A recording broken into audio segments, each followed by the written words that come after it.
So in this video, we will discuss about pseudophores, and this topic is for competition purpose.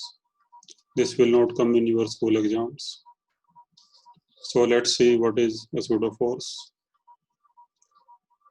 Basically, pseudophores जो है,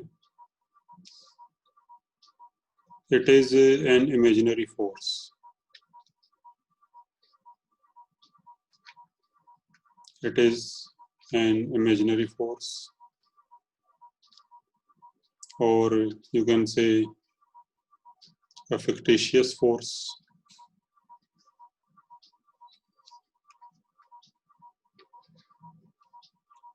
which really does not exist.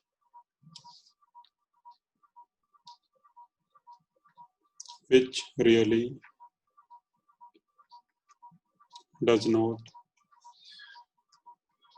exist. देख लो, basically होता क्या है कि हमने ये पहले पढ़ा था कि we have two types of frames: inertial frame of reference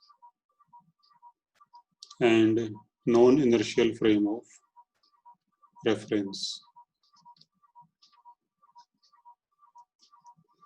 तो inertial frame of reference वो होता है which is unaccelerated,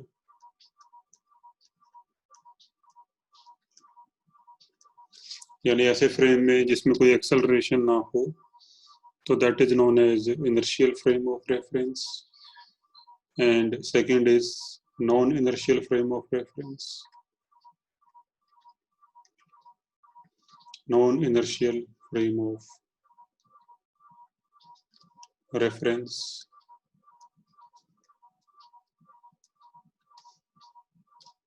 so which has some acceleration. तो ऐसा फ्रेम जिसमें कुछ एक्सेलरेशन हो, so that is known as non-inertial frame of reference. तो बेसिकली जो न्यूटन्स लॉ है,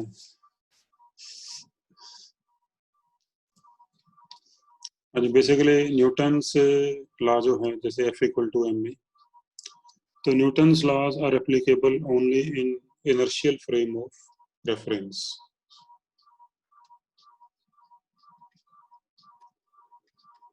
तो Newton's law like F = ma is applicable in inertial frame of reference only. यानी जो न्यूटन्स का लॉ है ये F = ma, इसे हम केवल इनर्शियल फ्रेम में ही लगा सकते हैं. It is not applicable in non-inertial frame of reference. It is not applicable in non-inertial frame of reference. ठीक है. लेकिन अगर हमने न्यूटन्स लॉ को नॉन इनर्शियल फ्रेम में भी लगाना है, तो उसके लिए फिर हमें एक एक्स्ट्रा फोर्स लगाना पड़ेगा, that is known as pseudo force. तो सूडो फोर्स रियली में कोई फोर्स एग्जिस्ट नहीं करता, बस केवल न्यूटन्स लॉ को एप्लीकेबल करने के लिए नॉन इनर्शियल फ्रेम में तो ये फोर्स हमें लगाना पड़ता है. ठीक है. So this pseudo force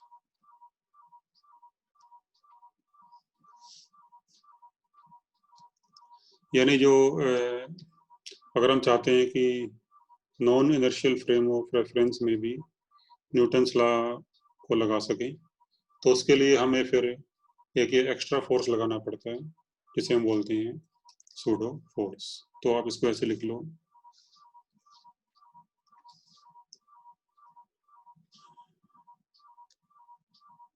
So to apply Newton's law in non-inertial frame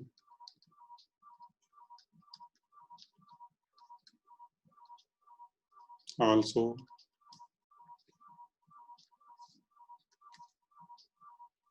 apart from other forces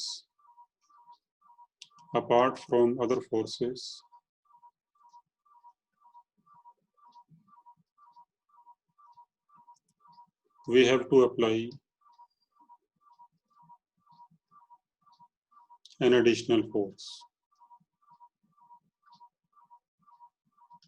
We have to apply an additional force, and that is known as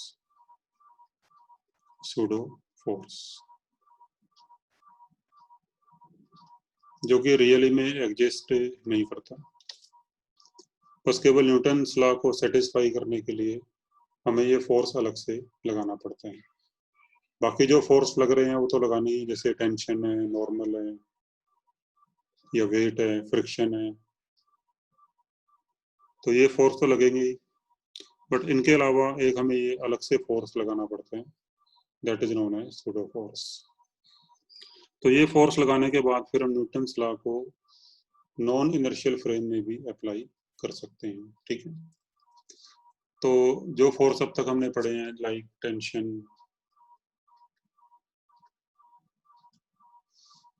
normal force, weight, friction,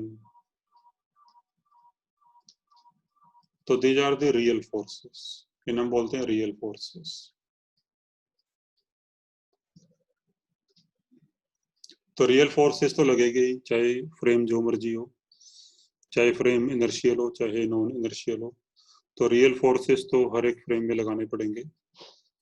but if we talk about non inertial frame, then we have to apply an additional force that is known as pseudo force. अब ये force लगाते कैसे हैं अभी और इसकी value क्या होती है उसको देख लेते हैं। तो अगला पॉइंट है how to apply pseudo force।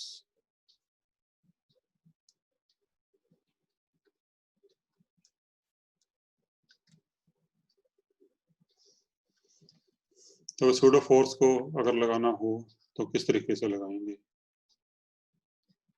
तो इसके लिए मान लो जैसे एक सिचुएशन लेते हैं, सपोज कोई एक ब्लॉक ग्राउंड पे रखा हुआ है,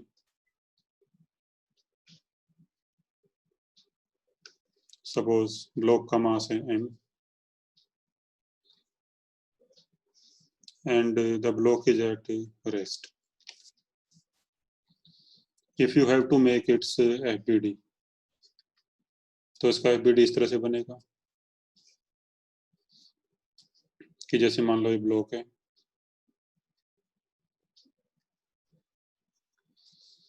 तो इसका वेट mg नीचे लगेगा और एक ग्राउंड से नॉर्मल फोर्स आएगी ऊपर की तरफ।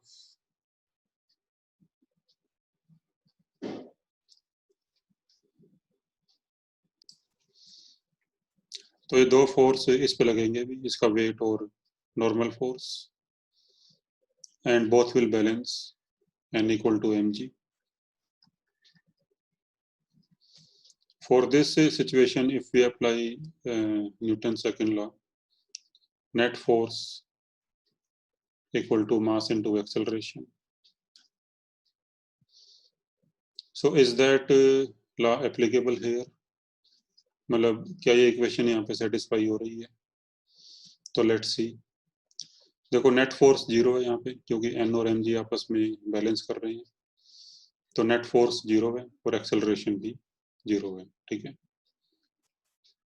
तो here net force is zero because normal force और वेट आपस में बैलेंस कर रहे हैं, तो नेट फोर्स यहाँ पे जीरो हो गया। And because the block is at rest, तो इसमें एक्सेलरेशन भी जीरो होगी। तो ठीक है भी, एक्सेलरेशन जीरो है तो नेट फोर्स भी जीरो आएगा यहाँ से। So hence this equation is satisfied, ठीक है। लेकिन अगर मान लो अगर हम ऐसे ऑब्जर्वर के रिस्पेक्ट में देखें जो किसी नॉन इनर्शियल फ्रेम में बैठा हो, ठीक, ये जो हमने एफबीडी बनाया था ये बनाया था ग्राउंड के रिस्पेक्ट में. This is FBD of block with respect to an observer on ground. जैसे मान लो ग्राउंड है ये और कोई ऑब्जर्वर यहाँ पे बैठा हुआ है,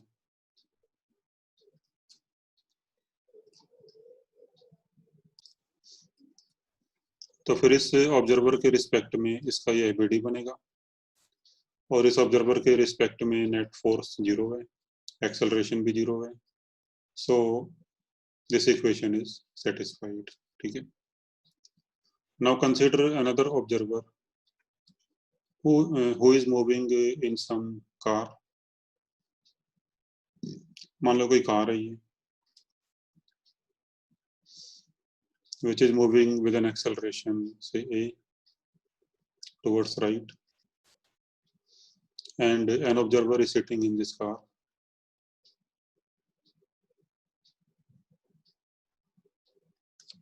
And now suppose this observer is looking at this block. अब ये इसका एफबीडी किस तरह से बनाएगा, तो इसके रिस्पेक्ट में भी ये दो फोर्स ही लगेंगे, नॉर्मल और एमजी. ठीक है. तो now FBD of the block with respect to an observer in car.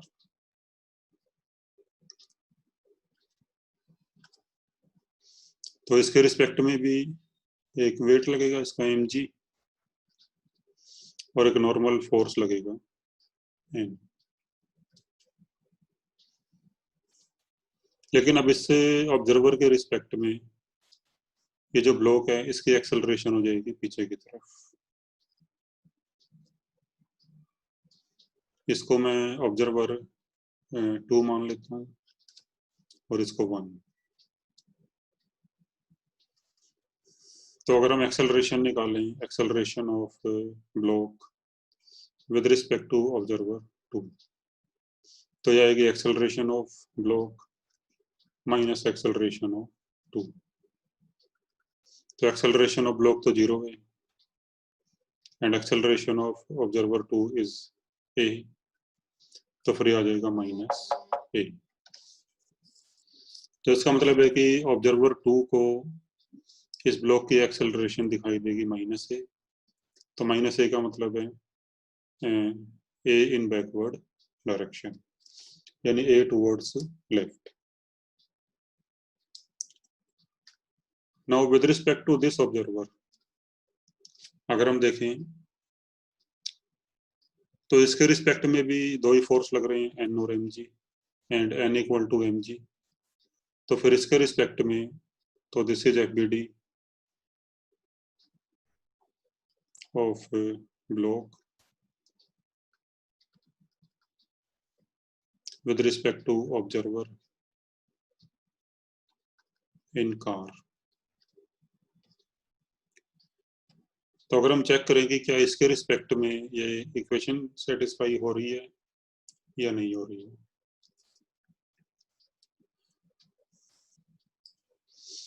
तो भी इसके रिस्पेक्ट में ये इक्वेशन सेटिस्फाई नहीं होगी, क्योंकि अगर हम देखें इसके रिस्पेक्ट में नेट फोर्स तो अभी भी जीरो ही है, क्योंकि N equal to M G है, दोनों फोर्स बैलेंस कर रहे हैं. तो नेट फोर्स तो अभी भी जीरो है, बट एक्सेलरेशन इसके रिस्पेक्ट में जीरो नहीं है. ठीक है. तो नेट फोर्स तो यहाँ पे भी जीरो है, but acceleration is not zero. तो फिर इस ऑब्जर्वर के रिस्पेक्ट में ये न्यूटन सेकंड लॉ जो है वो सेटिस्फाई नहीं हो रहा.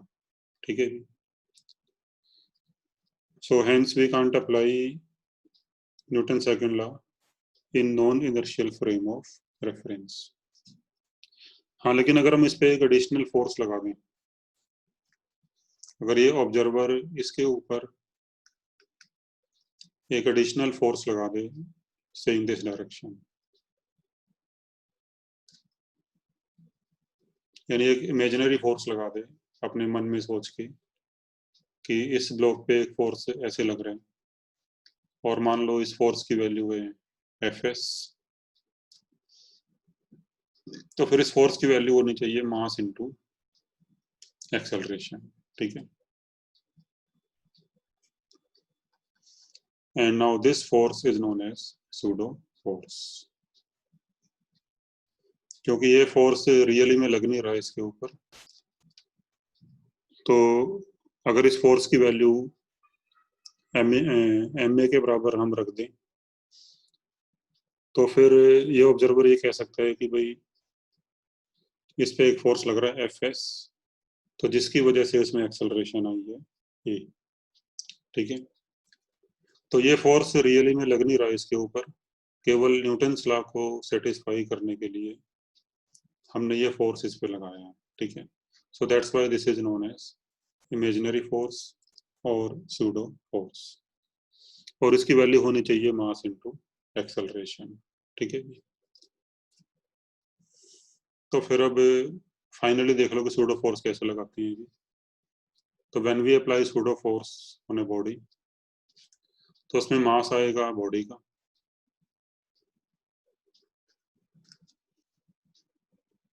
एक्सेलरेशन आएगी ऑब्जर्वर की, तो जो ऑब्जर्वर उसको देख रहे हैं बॉडी को, तो एक्सेलरेशन ऑब्जर्वर की आएगी, और जो डायरेक्शन आएगी सूडो फोर्स की वो एक्सेलरेशन के अपोजिट आएगी, ठीक है। तो सूडो फोर्स एम ए, और जो डायरेक्शन होगी एम ए की that is opposite to observer. so this is this is how to apply the pseudo force, ठीक है। now let us take some examples on this।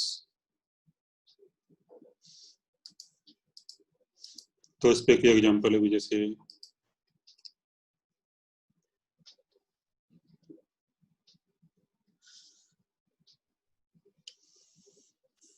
Suppose को ये कि ये कार है,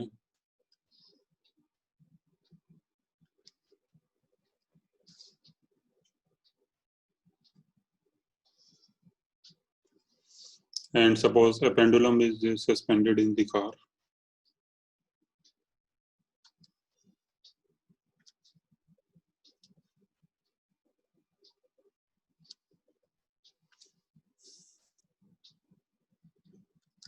मान लो इसकी लेंथ है स्ट्रिंग की, और ये बॉब, इसका मास m। now suppose if the car is moving with an acceleration a towards right, ठीक है। अगर कार सपोज राइट की तरफ एक्सेलरेशन ए से मूव करना स्टार्ट कर दे, तो फिर जो ये पेंडुलम है ये पीछे की तरफ डिफ्लेक्ट हो जाएगा, ये कुछ एंगल पे ऐसे डिफ्लेक्ट हो जाएगा,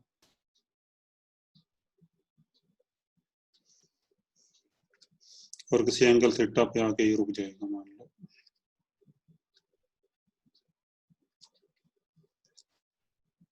तो कितने एंगल पे ये डिफ्लेक्ट होगा हमने ये बताना होगा अगर इसमें, तो फिर ये हम कैसे निकालेंगे,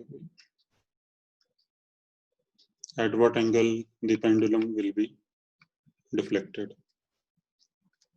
तो अभी अगर हम इसको दोनों मेथड से देखें, अगर इसका वीडी हम ग्राउंड फ्रेम से बनाएं और कार के फ्रेम से बनाएं, तो लेट्स सी कैसे करेंगे इसको हम। तो मान लो कोई ऑब्जर्वर जो ग्राउंड पे बैठा हुआ है, से ऑब्जर्वर O1, तो ये अगर इसको देखेगा, then how he will make its FBD and how he will write its equation, ठीक है। तो with respect to O1,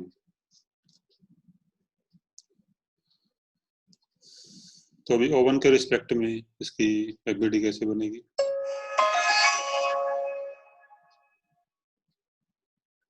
तो मान लो जैसे पेंडुलम डिफ्लेक्ट हो गया एंगल थीटा पे,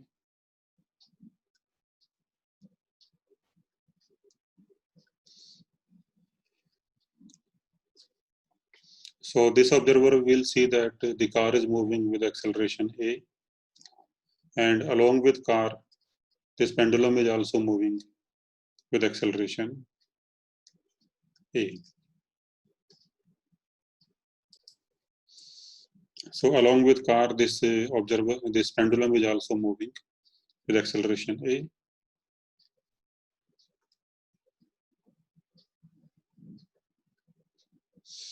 This angle is theta.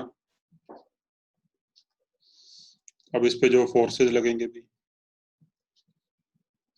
तो एक तो इसका वेट लग जाएगा नीचे mg,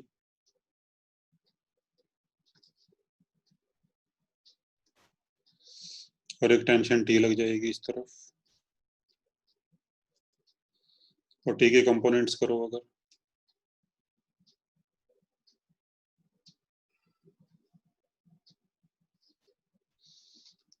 तो दिस एंगल इज थीटा।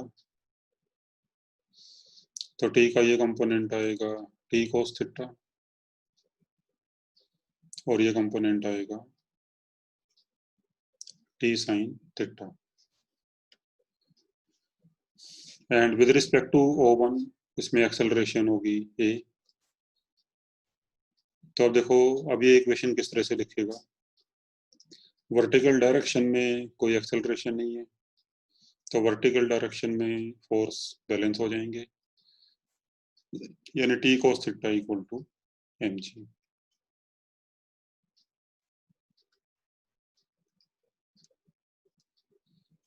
और हॉरिजॉन्टल डायरेक्शन में इस पे फोर्स है T sin थीटा, और हॉरिजॉन्टल में एक्सेलरेशन भी है, तो force equal to mass into acceleration लगा सकते हैं हॉरिजॉन्टल में। तो फोर्स है भी T sin theta equal to mass into acceleration. तो हॉरिजॉन्टल में ये इक्वेशन आ जाएगी, और ये वर्टिकल में। अब दोनों को डिवाइड कर दो, सेकंड अपॉन फर्स्ट कर दोगे, तो यहाँ से a की वैल्यू आ जाएगी g tan थीटा। ठीक है भी।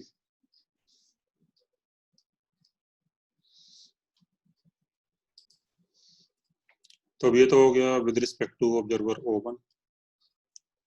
अब मान लो अगर कोई ऑब्जर्वर कार के अंदर ही बैठा हुआ है, से O2, तो फिर इसके रिस्पेक्ट में पेंडुलम रेस्ट पे होगा, and he will see no acceleration of the pendulum. तो फिर ये किस तरह से इसका डायग्राम बनाएगा।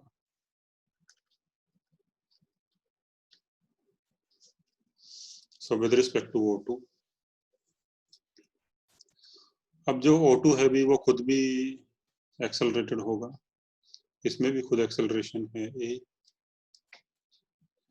So this observer O2 is in non-inertial frame of reference. So he will have to apply a pseudo force।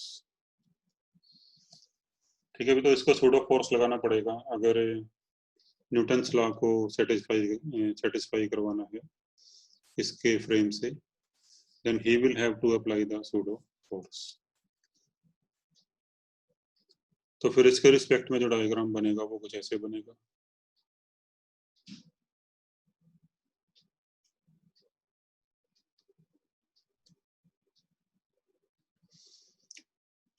देखो, जो रियल फोर्सेज हैं जैसे टेंशन है mg है, वो तो लगेगी ही, वो तो पहले की तरह लगते रहेंगे।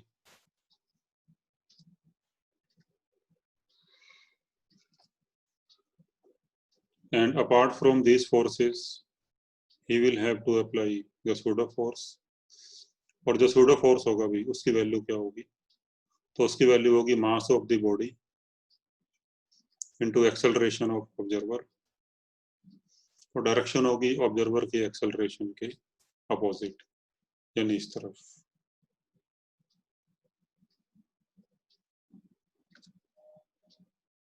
और वैल्यू होगी m इंटू ए।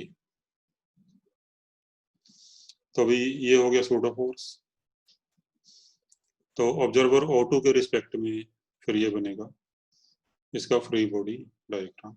ठीक है, और ऑब्जर्वर O2 के रिस्पेक्ट में एक्सेलरेशन 0 है। ठीक है, भी ऑब्जर्वर O2 के रिस्पेक्ट में बॉब की एक्सेलरेशन 0 है, तो फिर इसके रिस्पेक्ट में सारे फोर्सेस बैलेंस कर जाएंगे। तो अगर हम कंपोनेंट करें टी के ऊपर T cos theta, T sine theta,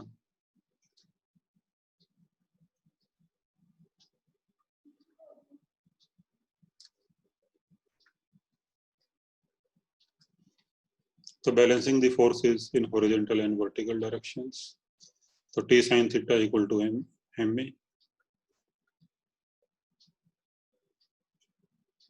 and T cos theta equal to M g, और दोनों को डिवाइड कर दोगे तो यहाँ से आपका आंसर आ जाएगा a equal to g tan theta. ठीक है, तो ये आंसर आ जाएगा। So you will get same equations same answer, तो उससे कोई फर्क नहीं पड़ता। अभी इक्वेशन तो सेम ही आएंगी, चाहे आप सूडो फोर्स से करो या बिना सूडो फोर्स के करो। तो sometimes it becomes easier to do a question with pseudo force, तो इस करके हम सूडो फोर्स का यूज करते हैं। ठीक है,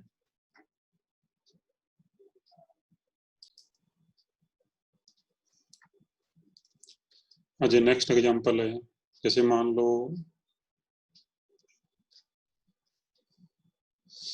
ये कोई एक टेबल है,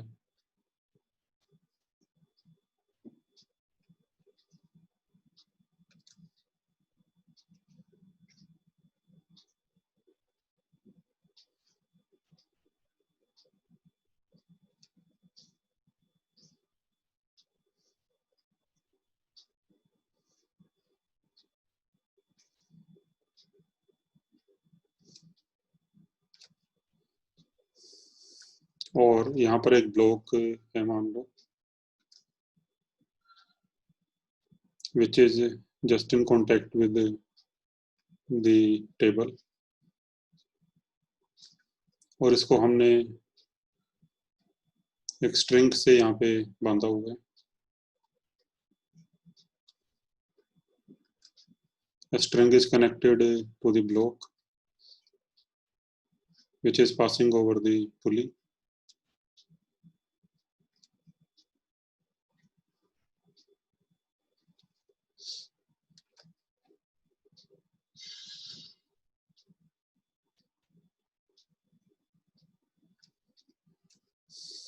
और स्ट्रिंग का दूसरा एंड हमने यहाँ कहीं फिक्स किया हुआ है।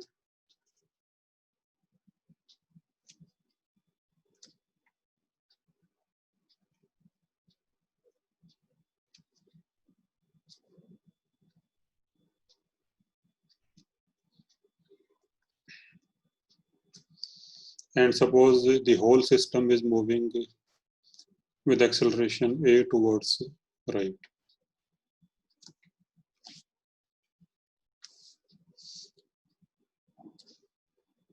तो इसमें अगर एफबीडी बनाना हो ब्लॉक का, तो इसमें कैसे बनेगा? The whole system यानी along with table, this block and table both are moving with some acceleration a, यानी हम कोई फोर्स लगा रहे हैं यहाँ पे, तो जिसकी वजह से ये पूरा सिस्टम किसी एक्सेलरेशन ए से मूव कर रहा है सपोज। तो फिर अगर इसका हमने एफबीडी बनाना हो ब्लॉक का with respect to an observer on ground and with respect to an observer sitting on table,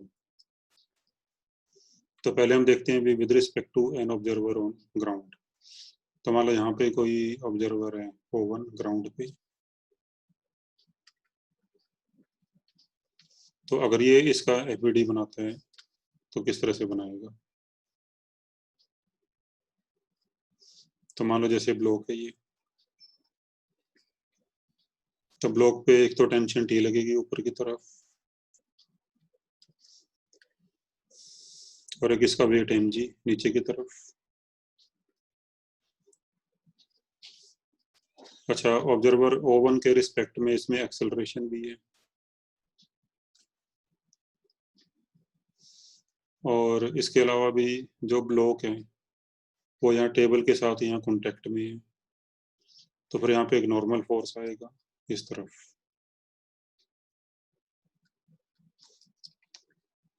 So this is FBD with respect to observer O1। और फिर इक्वेशन किस तरह से लिखेगा? तो वर्टिकल डायरेक्शन में तो फोर्स बैलेंस कर जाएंगे, तो T इक्वल टू mg आ जाएगा।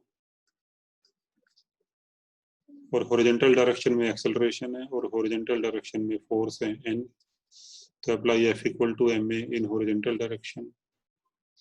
तो फोर्स हो गया n, mass m and acceleration a। तो ये इक्वेशन आ गई भाई।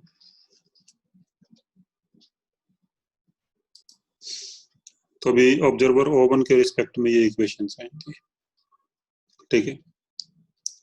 अब मान लो कोई ऑब्जर्वर जो है टेबल पे ही बैठा हुआ है, से ऑब्जर्वर O2। अगर टेबल पे बैठा हुआ है तो फिर इसमें एक्सेलरेशन जो होगी वो a के बराबर ही होगी। इसमें जो एक्सेलरेशन टेबल की है वही एक्सेलरेशन इस ऑब्जर्वर की होगी। तो अगर ऑब्जर्वर 2 इसका FBD बनाए तो किस तरह से बनाएगा?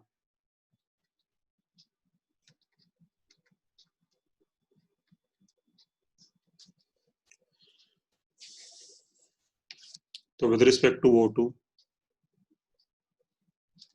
देखो ये रियल फोर्सेज हैं, टेंशन, नॉर्मल, mg, ये तो यहाँ पे भी लगेंगे।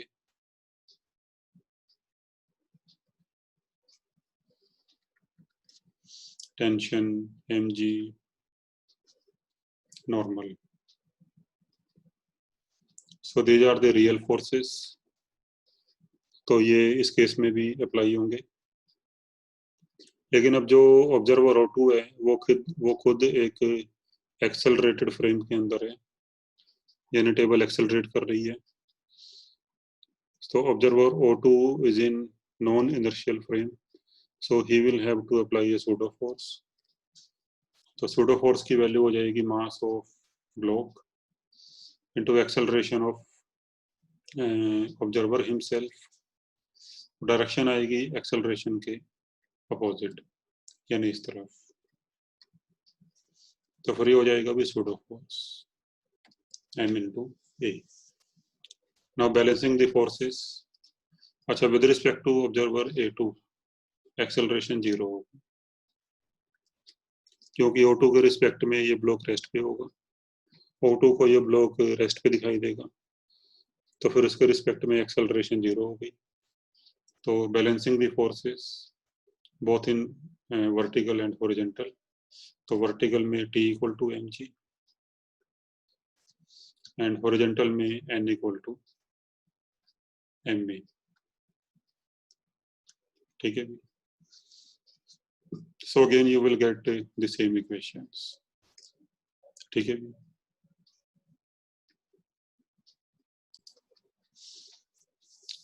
एक हमने क्वेश्चन किया था, क्वेश्चन नंबर 12, पेज नंबर 12 पे। ये पहले हमने किया था विदाउट सूडो फोर्स। अब देखते हैं इसको सूडो फोर्स से कैसे करेंगे इसको। तो उसमें ये था कि भाई कितना फोर्स हम लगाएं यहाँ पे कि जो ये ब्लॉक है ये वेज पे स्लिप ना करे, ठीक है।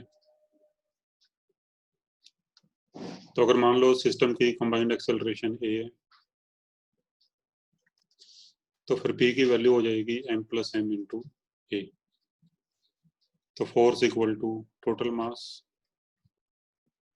Into acceleration.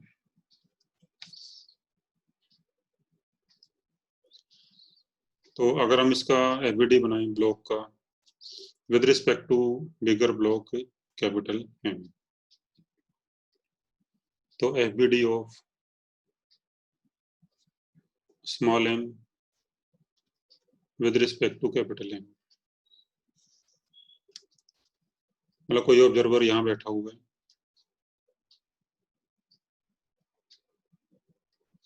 और वो इसको देख रहे हैं, तो वो इसका FBD किस तरह से बनाएगा?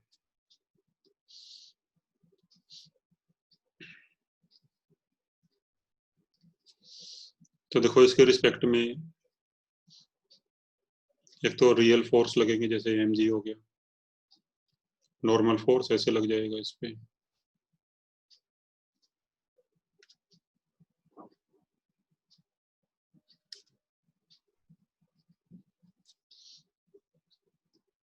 अब क्योंकि ऑब्जर्वर वो इस बिगर ब्लॉक पे बैठा हुआ है और बिगर ब्लॉक में एक्सेलरेशन ए है, यानी पूरे सिस्टम की एक्सेलरेशन ए है, तो फिर जो ऑब्जर्वर है इसके अंदर भी एक्सेलरेशन ए होगी. So observer is in non-inertial frame of reference.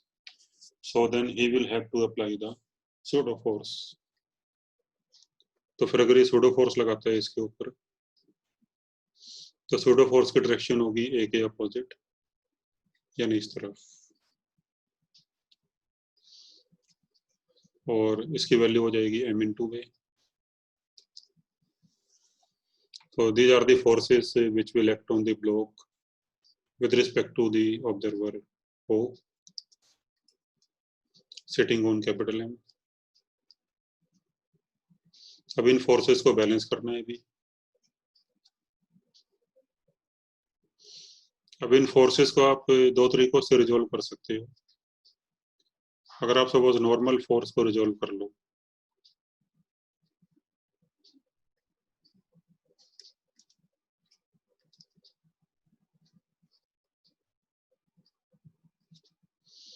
तो ये एंगल बीटा होगा. तो नॉर्मल फोर्स का ये कंपोनेंट आएगा एन कोस बीटा, और ये कंपोनेंट आएगा एन साइन बीटा. और इस ऑब्जर्वर के रिस्पेक्ट में एक्सेलरेशन जीरो होगी इसकी, because this observer will see that the block is at rest with respect to himself, तो एक्सेलरेशन जीरो हो जाएगी. Now balancing the forces in horizontal and vertical. तो हॉरिजॉन्टल में N sine beta equal to M A,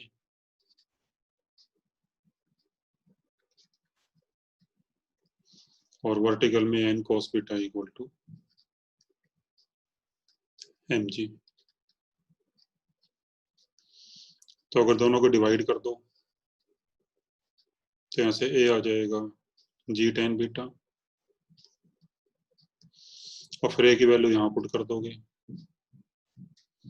तो आपके first part का answer आ जाएगा. और सेकंड पार्ट है normal force between M and M, तो नॉर्मल फोर्स यहाँ से आ जाएगा N equal to M G upon cos beta. ठीक है, तो ये आपका सेकंड पार्ट का आंसर आ जाएगा. इसके अलावा भी अगर आप एन की बजाय एम ए और एम जी को रिजोल्व कर लो तो भी आप इसको सोल्व कर सकते हो.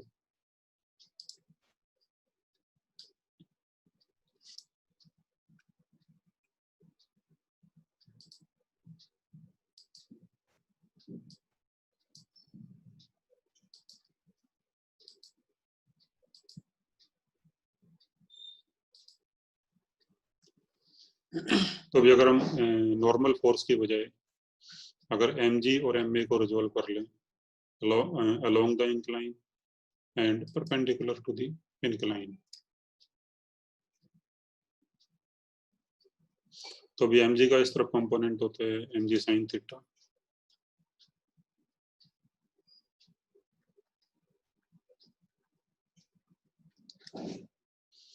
और इस तरफ होता है भी एम जी कोस थीटा.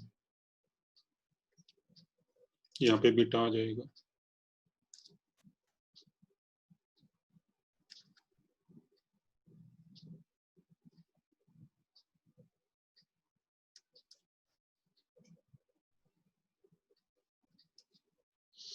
और फिर एम ए के भी कंपोनेंट्स करो.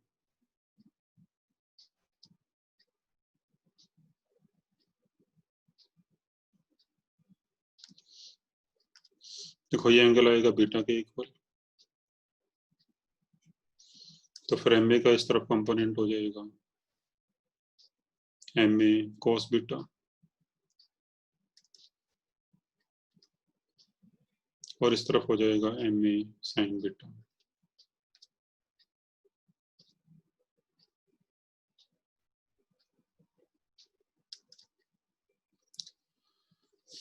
Now balancing the forces along the inclined plane.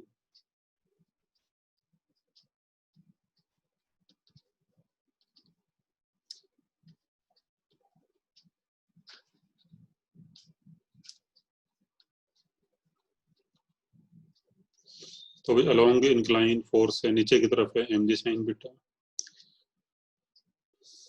और ऊपर की तरफ है ma cos बीटा। तो इक्वेशन आ जाएगी ma cos beta equal to mg sin beta. तो यहाँ से कैंसिल होके a आ जाएगा g tan बीटा, मतलब cos बीटा को नीचे ले जाओगे तो ये आ जाएगा g tan बीटा। तो ये वाला आंसर आ गया भी, ठीक है। और फिर a की वैल्यू यहाँ पुट कर दोगे तो आपके फर्स्ट पार्ट का आंसर आ जाएगा, ठीक है। इसके बाद अभी नॉर्मल फोर्स निकालना है सेकंड पार्ट के लिए। Now balancing the forces perpendicular to the inclined surface.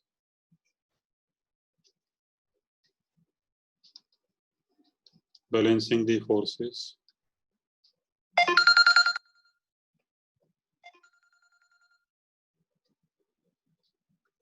perpendicular to the incline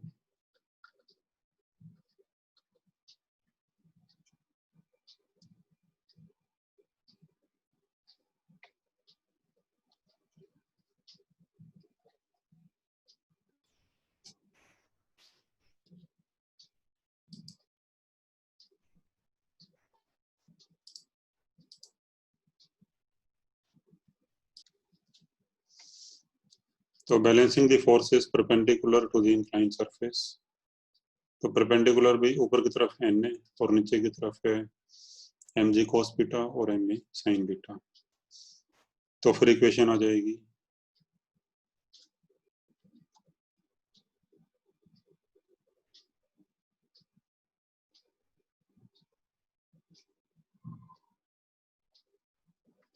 N equal to M A sine beta plus M G cos beta और फिर ए की वैल्यू रख दो जी टेन बीटा यहाँ पे।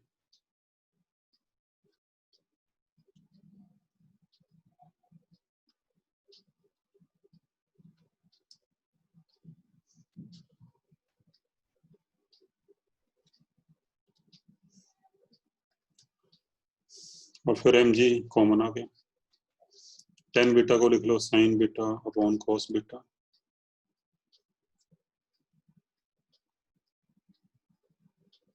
इंटू साइन बीटा, तो ये sign square beta हो जाएगा।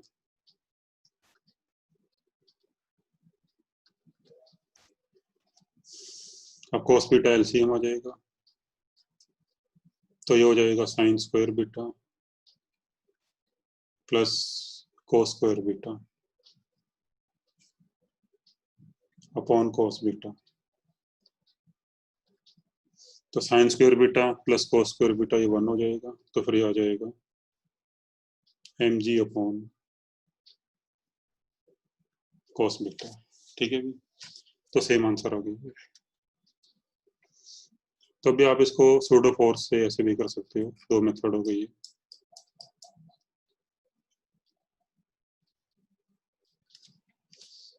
तो अभी नेक्स्ट एग्जांपल है, मान लो कोई एक ये लिफ्ट है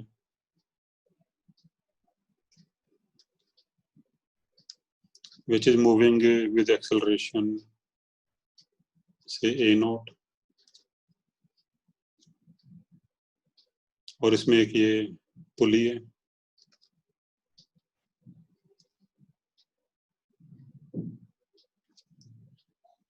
which is attached to the ceiling of the lift,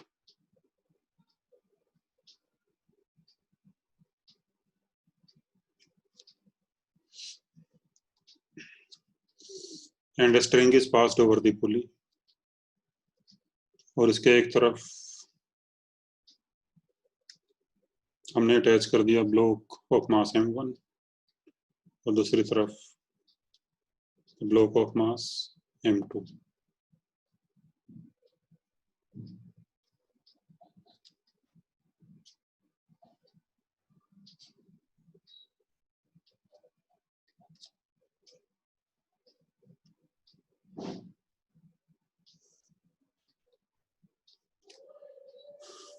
And the system is released from rest to find the accelerations of blocks.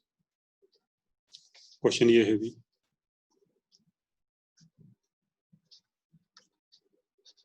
find accelerations of blocks.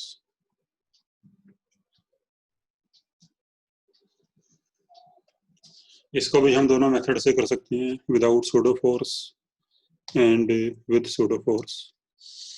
तो चलो पहले करते हैं with pseudo force.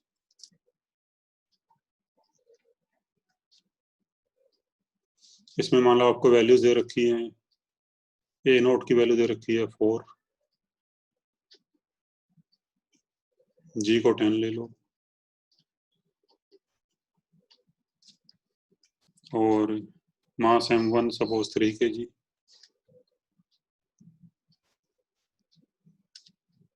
and m2 4 kg. तो what are the accelerations of blocks? तो देखो अगर हम इसको सूडो फोर्स से करें, यानी अगर ऑब्जर्वर लिफ्ट के अंदर ही बैठा हुआ है, ठीक है, तो with respect to an observer in lift, तो मान लो कोई ऑब्जर्वर लिफ्ट के अंदर ही बैठा हुआ है, तो अगर वो लिफ्ट के अंदर है तो उसमें भी एक्सेलरेशन ए नोट होगी ऊपर की तरफ, यानी ये ऑब्जर्वर नॉन इनर्शियल फ्रेम में आ गया, तो फिर इसको सूडो फोर्स लगाना पड़ेगा, ठीक है. और मान लो इस ऑब्जर्वर के रिस्पेक्ट में ब्लॉक m1 की एक्सेलरेशन ऊपर की तरफ है सपोज a, और m2 की एक्सेलरेशन नीचे की तरफ a. तो a यहाँ पे है भी acceleration of blocks with respect to lift और with respect to observer in the lift. मतलब जो ऑब्जर्वर लिफ्ट के अंदर होगा उसे क्या दिखेगा कि जितना डिस्टेंस m1 ऊपर गया उतना ही m2 नीचे आया, तो फिर इसके रिस्पेक्ट में दोनों की एक्सेलरेशन सेम होगी, ठीक है. तो अब इसका वीडियो बनाते हैं अभी. तो अगर हम m1 की बात करें तो m1 पे क्या क्या फोर्स लगेंगे. एक तो टेंशन T होगी, इसका खुद का वेट m1g, और इस पर सूडो फोर्स आ जाएगा m1 इंटू ए नॉट, ठीक है भी. मास ब्लॉक का, एक्सेलरेशन खुद ऑब्जर्वर की, और डायरेक्शन आएगी ए नॉट के अपोजिट, यानी इस तरफ, तो ये सूडो फोर्स हो गया अभी m1 ए नॉट, और इसके रिस्पेक्ट में एक्सेलरेशन ए है इसमें, तो नेट फोर्स हो जाएगा T minus m1g minus m1 A not.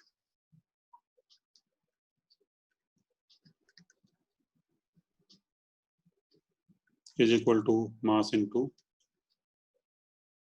Acceleration. तो अभी एक इक्वेशन आ गई m1 की. सिमिलरली m2 का डायग्राम बना हुआ अगर,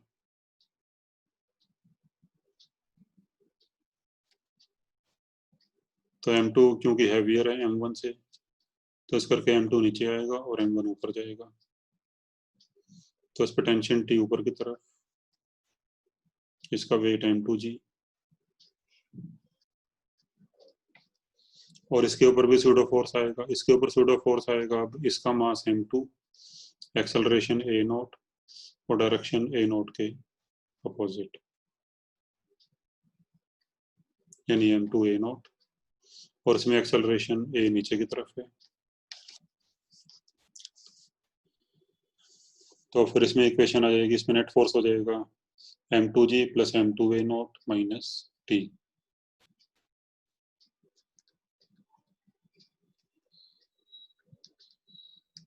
equal to mass into acceleration.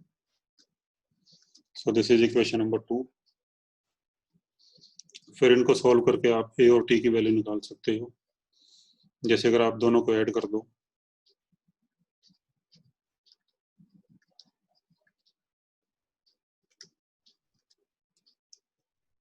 तो यहाँ से a की वैल्यू आएगी सॉल्व करके m2 minus m1 upon m2 plus m1 into g plus a not. तो ये एक्सेलरेशन आ जाएगी।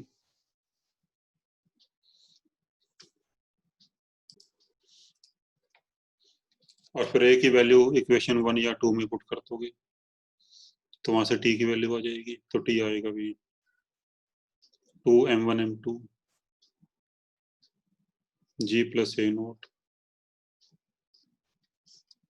Upon m2 plus m1।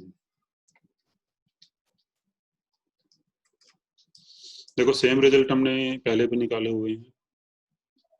हमने जब सिंपल पुली ब्लॉक वाला क्वेश्चन लिया था इसमें पुली रेस्ट पे थी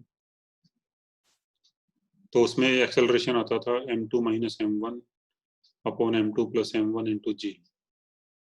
अब यहाँ पे g की जगह पे आ गया g प्लस a नॉट। और यहाँ टेंशन वाले फार्मूले में भी देखो g की जगह पे आ गया g प्लस a नॉट।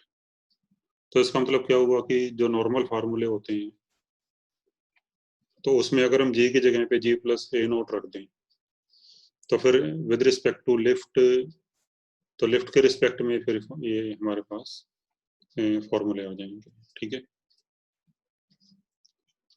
तो यानी जो लिफ्ट है उसके अंदर इफेक्टिव ग्रेविटी हो जाएगी लिफ्ट के अंदर g प्लस a नॉट। यानी जो भी थिंग्स इसके अंदर होंगी तो इस तरह से बिहेव करेंगी कि जैसे वो किसी ऐसे प्लेनेट पे हैं जहाँ पे acceleration due to gravity g plus a naught के इक्वल है। ठीक है।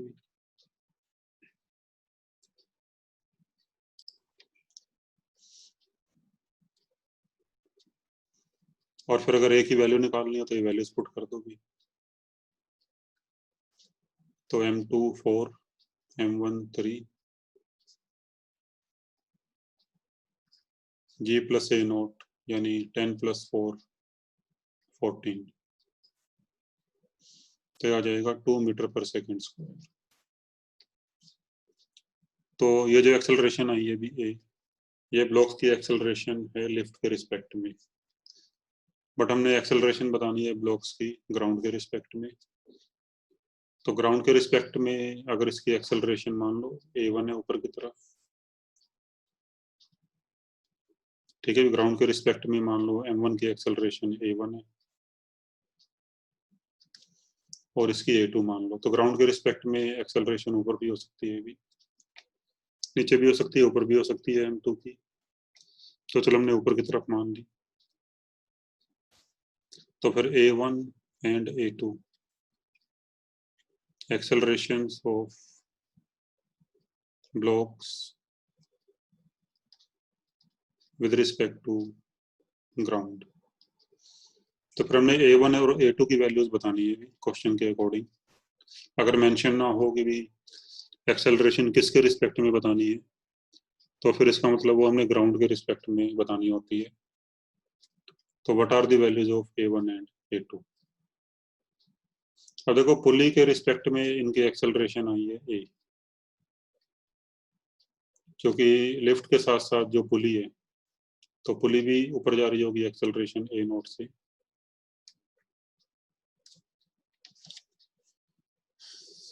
तो जो ये एक्सेलरेशन a आई है हमारे पास 2 मीटर पर सेकंड स्क्वायर ये लिफ्ट के रिस्पेक्ट में है या पुली के रिस्पेक्ट में है। तो अगर हमने सपोज a1 की वैल्यू निकालनी है तो भी एक्सेलरेशन ऑफ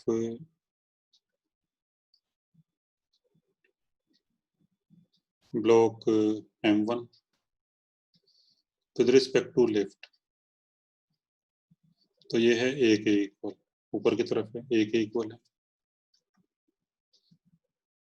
और इसको हम लिख सकते हैं acceleration of m1 minus acceleration of lift.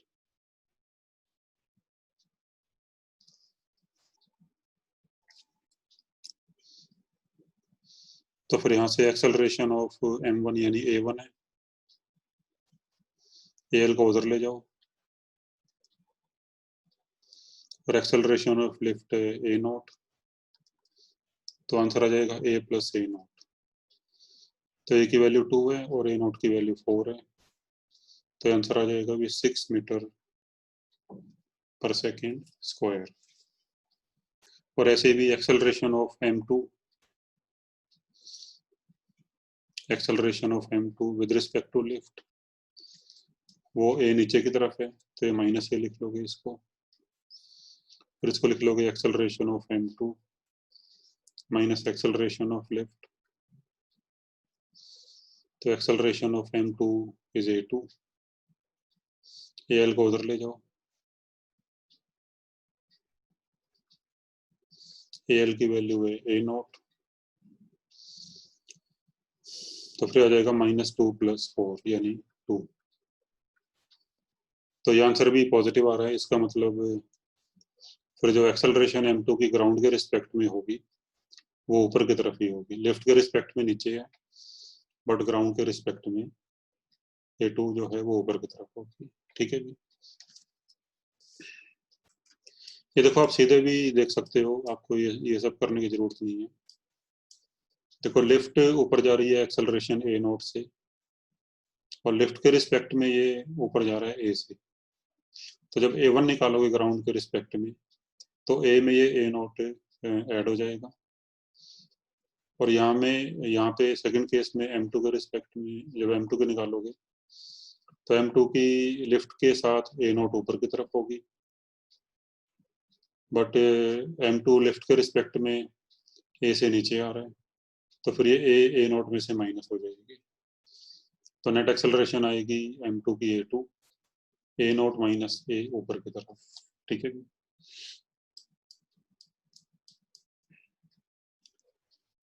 और भाई इस क्वेश्चन को अगर हम उससे करें बिना सॉरी सूडो फोर्स के साथ करें, नहीं विदाउट सूडो फोर्स करें अगर हम, तो विदाउट सूडो फोर्स देखो ऐसे कर सकते हैं।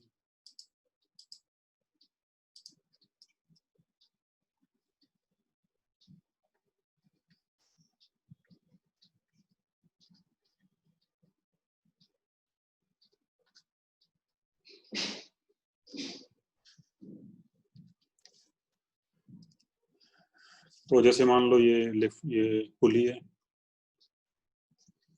तो पुली की एक्सेलरेशन है a0,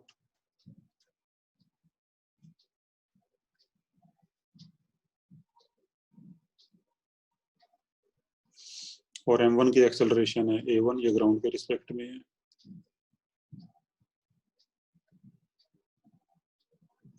और m2 की एक्सेलरेशन a2, ये भी ग्राउंड के रिस्पेक्ट में है। अब क्योंकि हम एफबीडी बना रहे हैं ग्राउंड के रिस्पेक्ट में, तो फिर सूडो फोर्स लगाने की जरूरत नहीं है, इस पे टेंशन T, वेट m1g, तो इक्वेशन आ जाएगी यहाँ से भी, तो net force T minus m1g equal to m1a1, और इस पे टेंशन T, वेट m2g, तो इसमें भी एक्सेलरेशन ऊपर है, तो इस पे नेट फोर्स हो जाएगा T माइनस m2g। इससे तो ये बड़ा सिंपल आएगा भी, 2-3 इक्वेशन में ही हो जाएगा ये क्वेश्चन आपका, m2a2, तो यहाँ से भी a1 कितना आएगा, यहाँ से a1 आएगा T upon m1 minus g, यहाँ से a2 आएगा T upon m2 minus g। और फिर ये हमने किया था भी कि अगर पुली के सेंटर की एक्सेलरेशन a0 है और साइड में एक्सेलरेशन a1 a2 है, तो फिर a1 प्लस a2 अपॉन 2 यानी ए नोट दोनों का एवरेज होती है, ए नोट इज A1 + A2/2। तो ये थर्ड इक्वेशन आ गई। अब यहाँ ये A1 A2 की वैल्यूज यहाँ पुट कर दोगे, T/m1 - G + T/m2 - G equal to 2 into acceleration A naught. अब M1 M2 A नोट की वैल्यू पुट कर दोगे यहाँ पे। M1 की वैल्यू 3 kg, M2 की वैल्यू 4 kg और A नोट की वैल्यू 4 है। तो यहाँ से पुट करके टेंशन आ जाएगी 48 न्यूटन। और फिर टी की वैल्यू यहाँ पुट करके A1 A2 की वैल्यू आ जाएगी। A1 आ जाएगा यहाँ से 6 मीटर/सेकंड², सेम आंसर। और A2 आ जाएगा 2 मीटर/सेकंड², सेम आंसर। ठीक है भी। तो विदाउट सूडो फोर्स आप इसको ऐसे कर सकते हो।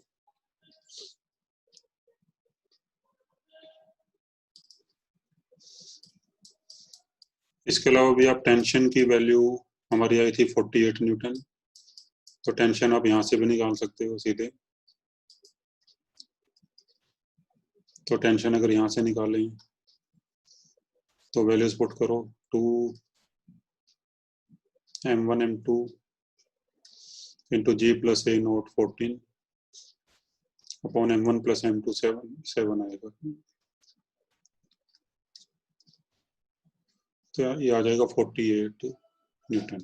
ठीक है। इसके बाद ये क्वेश्चन और देखो भी।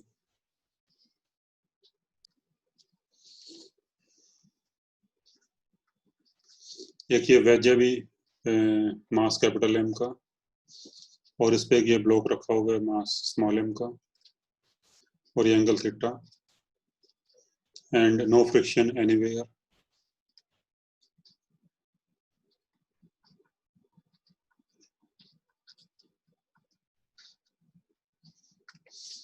The system is released from rest.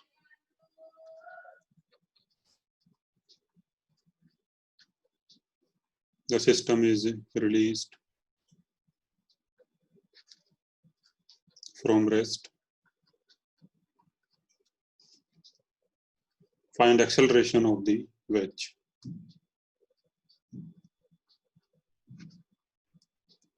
Find acceleration of wedge. देखो बेसिकली यहाँ पे क्या होगा, क्योंकि यहाँ कोई फ्रिक्शन नहीं है, अगर हम वेज का एक बीडी बनाएं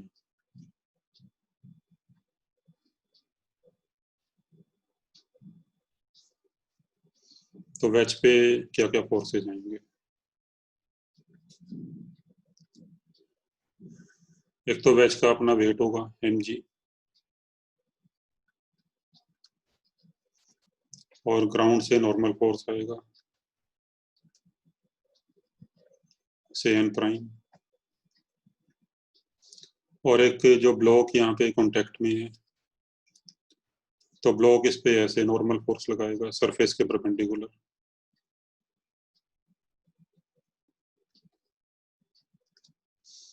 और फ्रिक्शन कहीं पे है नहीं है। So these are the forces which will be acting on wedge. और फिर अगर आप n के कंपोनेंट्स करो तो n का ये हॉरिजॉन्टल कंपोनेंट और ये वर्टिकल कंपोनेंट।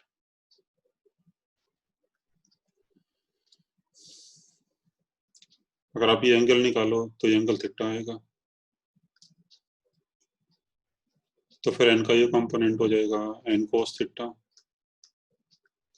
और ये हो जाएगा n sin थीटा।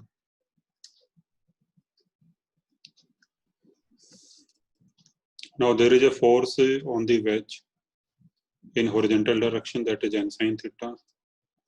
तो फिर इसकी वजह से इसमें एक्सेलरेशन आ जाएगी सपोज a नोट। तो फिर हमने a नोट की वैल्यू निकालनी है। तो ठीक है, भी जो ब्लॉक है उसकी वजह से वेज के इंक्लाइंड सरफेस पे नॉर्मल फोर्स आएगा, और उससे नॉर्मल फोर्स का जो कंपोनेंट होगा हॉरिजॉन्टल डायरेक्शन में, that is an sine theta. तो उसकी वजह से फिर वेज में एक्सेलरेशन आएगी, and suppose acceleration is a naught. तो फिर हमने ए नॉट की वैल्यू बतानी है। तो अगर वेज की इक्वेशन लिखें हॉरिजॉन्टल डायरेक्शन में, तो हॉरिजॉन्टल डायरेक्शन में फोर्स है N sine theta is equal to mass into acceleration. Vertical में भी हम लिख सकते हैं इक्वेशन, बट उसकी जरूरत नहीं पड़ेगी। बट एनीवे अगर हम वर्टिकल डायरेक्शन में भी इक्वेशन लिखें, तो वर्टिकल डायरेक्शन में आएगी एन प्राइम ऊपर है, एम जी और एन कोस थीटा नीचे है। तो N prime is equal to M G plus N cos theta. So these are the equations for wedge. अब आ जाते हैं ब्लॉक पे। तो वेज की एक्सेलरेशन ए नॉट है भी, और जो ब्लॉक है वो वेज के रिस्पेक्ट में नीचे आएगा। तो मान लो इसकी एक्सेलरेशन है ए, नीचे की तरफ, विद रिस्पेक्ट टू वेज। तो ए है भी acceleration of block with respect to wedge. तो अगर इसका एफबीडी हम बनाएं वेज के रिस्पेक्ट में, यानी कोई पर्सन अगर वेज पे बैठा हुआ है और वो इसका एफबीडी बनाएगा, तो वो किस तरह से बनाएगा। अब जो पर्सन वेज पे बैठा हुआ है उसमें खुद एक्सेलरेशन होगी ए नॉट के इक्वल।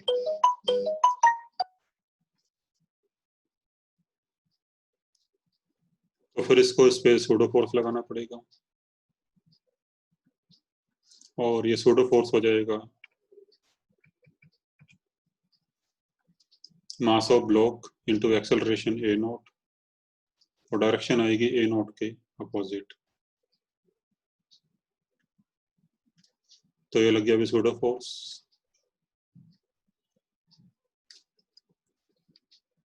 इसके अलावा इसका वेट होगा भी एम जी, और एम जी के कंपोनेंट्स करो अगर, तो इधर की तरफ कंपोनेंट आता है भी एम जी साइन थीटा, और इधर की तरफ एम जी कोस थीटा।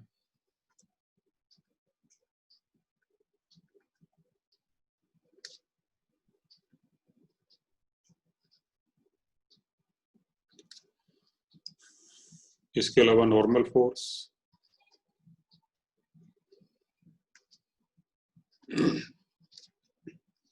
और एम ए नोट के भी कंपोनेंट्स कर लो, ये एंगल थीटा होगा भी। तो एम ए नोट का इस तरफ कंपोनेंट आएगा M A naught cos theta, और इस तरफ कंपोनेंट आएगा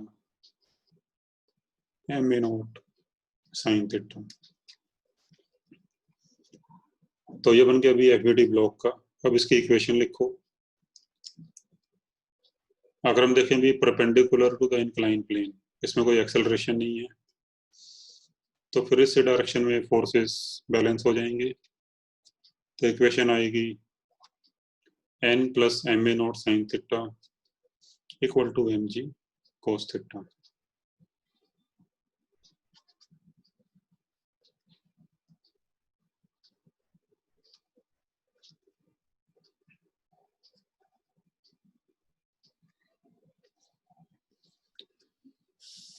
So this is equation number 3 suppose, and along the incline इसमें acceleration है a, and along the incline force है mg sin theta plus m a naught cos theta।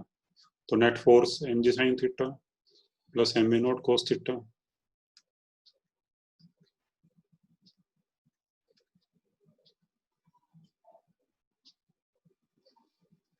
is equal to mass into acceleration।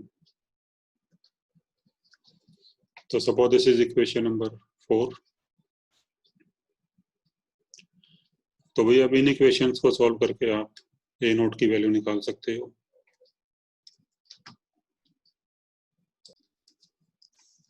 तो ये first equation से यहाँ से N की value आएगी M A naught upon sine theta, और ये एन की वैल्यू अगर यहाँ पुट कर दो इक्वेशन नंबर 3 में,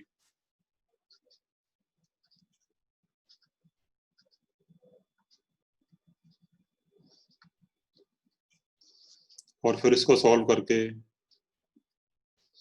यहाँ से आप अभी ए नोट का आंसर आ जाएगा। तो ए नोट आ जाएगा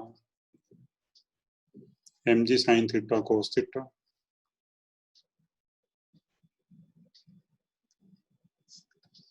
अपॉन एम प्लस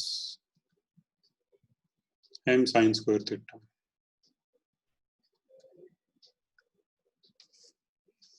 तो ये आपका आंसर आ जाएगा अभी ए नोट का जो हमने निकालना था।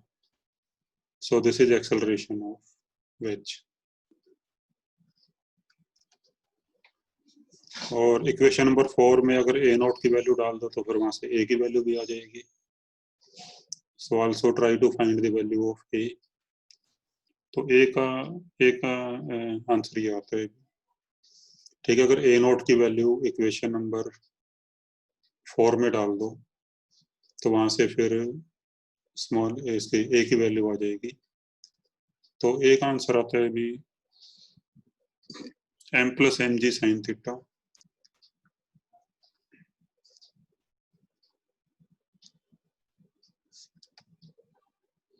Upon M plus M sine square theta. तो ये एक्सेलरेशन आ जाएगी ब्लॉक की with respect to veg.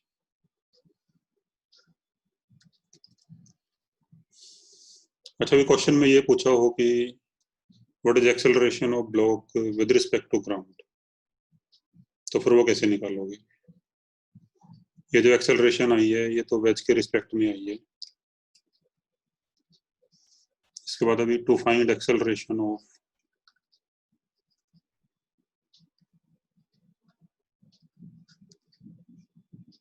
Block with respect to ground, अगर ये हमने निकालनी हो तो ये कैसे निकालेंगे? देखो, जो एक्सेलरेशन होगी ग्राउंड के रिस्पेक्ट में, देखो acceleration of M with respect to M, जो होगी एक्सेलरेशन ऑफ एम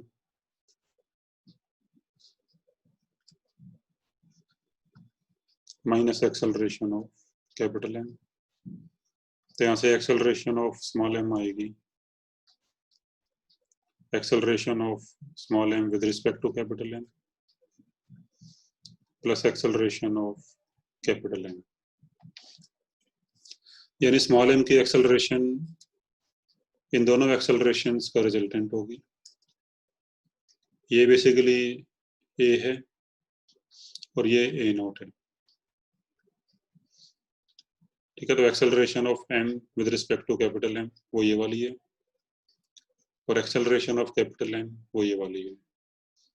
तो फिर इन दोनों का जो रिजल्टेंट है वो वेक्टोरियली निकालेंगे। तो फिर इन दोनों का रिजल्टेंट वेक्टोरियली जो आएगा वो एक्सेलरेशन ऑफ ब्लॉक होगी विद रिस्पेक्ट टू ग्राउंड।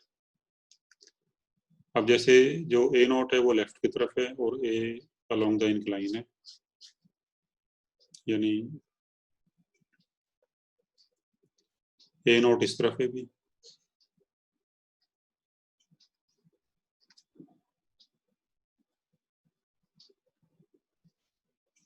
और ए इस तरफ है।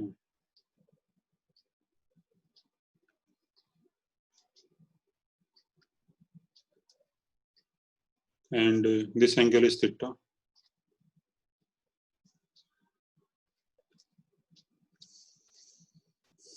तो फिर जो नेट एक्सेलरेशन आएगी वो इन दोनों का रिजल्टेंट आएगी। तो रिजल्टेंट निकालने के लिए अगर हम कंपोनेंट कर लें सपोज ए के, तो ए का इस तरफ कंपोनेंट आएगा ए कोस थीटा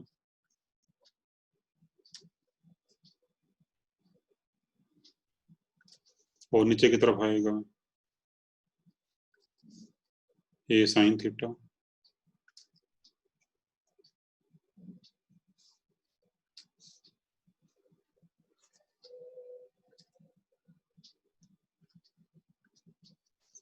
तो फिर हॉरिजेंटल में जो नेट एक्सेलरेशन हो जाएगी वो हो जाएगी a cos theta minus A naught, assuming that a cos theta is greater than a naught. तो फिर हॉरिजेंटल में नेट एक्सेलरेशन हो जाएगी a cos theta minus A naught, और वर्टिकल में ए साइन थीटा। तो फिर नेट एक्सेलरेशन आ जाएगी इस तरफ, दोनों का रिजल्टेंट।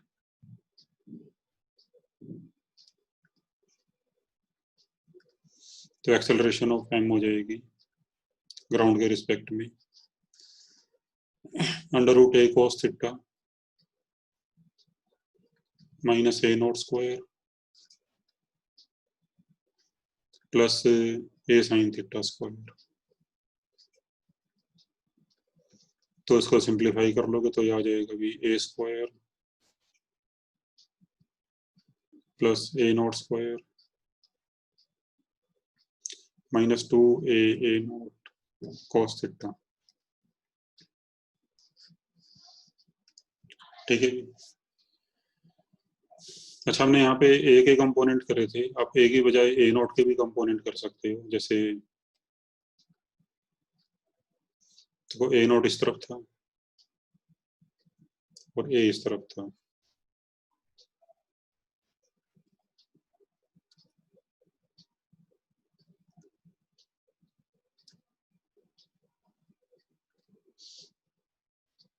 अगर हम ए की बजाय ए नॉट के कंपोनेंट्स करें लाइक दिस,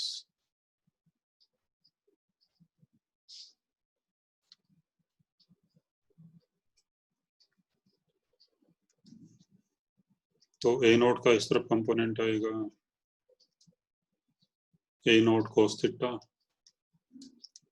और इस तरफ आएगा ए नॉट साइन थीटा। तो फिर इस तरफ नेट एक्सेलरेशन बचेगी a minus A naught cos theta और इस तरफ ए नॉट साइन थीटा, और दोनों का रिजल्टेंट हो जाएगा कुछ इस तरफ हो जाएगा मान।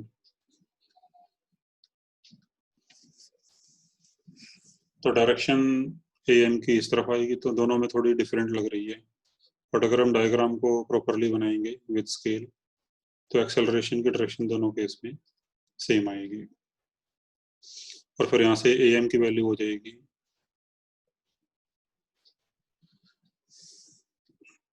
ए नॉट साइन थीटा का square plus a minus A naught cos theta का स्क्वायर। तो यहाँ से भी ये सेम आंसर आ जाएगा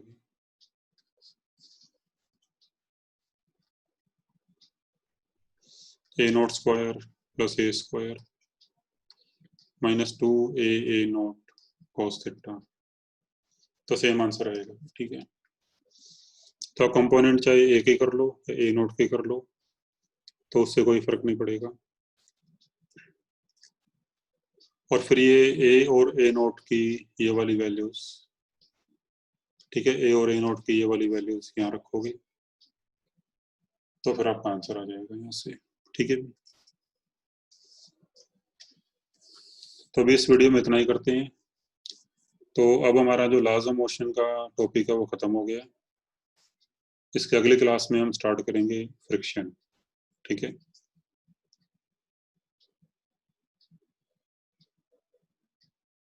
ओके, थैंक यू।